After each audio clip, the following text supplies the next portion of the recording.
যে রাজ্যের মুখ্যমন্ত্রী বলেছিলেন যারা ডিএ চাইছে তারা ঘেউ ঘেউ করছে, কিংবা বলা হয়েছিল ডিএটা অধিকার নয়, সুপ্রিম কোর্ট যখন জানিয়ে দিল যে 25% ডিএ দিতেই হবে 4 সপ্তাহের মধ্যে, তখন স্পষ্ট হলো যে রাজ্য সরকার যথেষ্ট বড় ধাক্কা খেয়েছে। কি বলছেন আইনজীবীরা এই বিষয়ে, যারা এই মামলায় লড়েছেন এবং সরাসরি এই মামলার সঙ্গে যুক্ত? ফিরদৌস শামীম এবং বিকাশ রঞ্জন ভট্টাচার্য কি বলেছেন শুনবো, তারপর ফিরবো হাই ভোল্টেজ ডিবেটে। কর্মচারীরা তাদের ডিএর জন্য বহুদিন থেকে লড়াই করছেন। সরকার তারা এটা বলার চেষ্টা করেছিলেন যে ডিএটা কোনো রকম অধিকার নেই কর্মচারীদের, এটা সরকার দয়া করে দিলে তবে তারা পাবেন।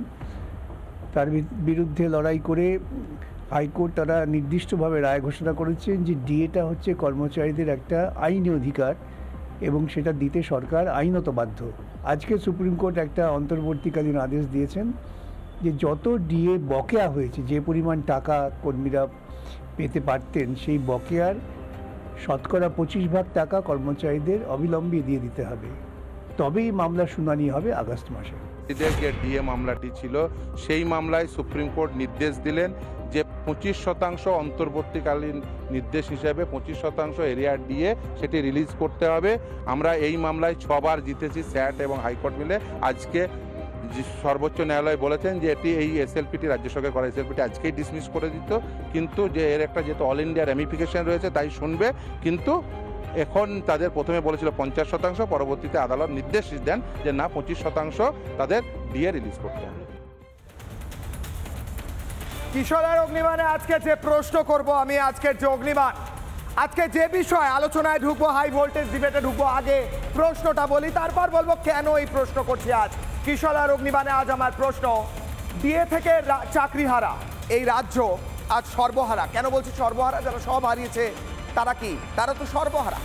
যারা সব হারিয়েছে তারাই তো রাস্তায় বসে, যারা সব হারিয়েছে তারাই তো রাস্তায় দিনরাত পড়ে থাকে, যারা সব হারিয়েছে তারাই তো পুলিশের লাঠি খায়, যারা সব হারিয়েছে তারাই তো পুলিশের লাঠি খায়, যারা সব হারিয়েছে তারাই তো অনশন করে, যারা সব হারিয়েছে তারাই তো আন্দোলন করে, যারা সব হারিয়েছে তারাই তো আদালতে ঠোকর খায়, যারা সব হারিয়েছে তারাই তো সরকারি দপ্তরের বাইরে বসে বসে স্লোগান তোলে। এই রাজ্যের যারা ডিএ চাইছেন, যারা বলছেন যে ডিএটা আমাদের অধিকার ছিল, যাদেরকে বলা হয়েছিল আপনারা ঘেউ ঘেউ করবেন না, তাদের আজ জয় হয়েছে।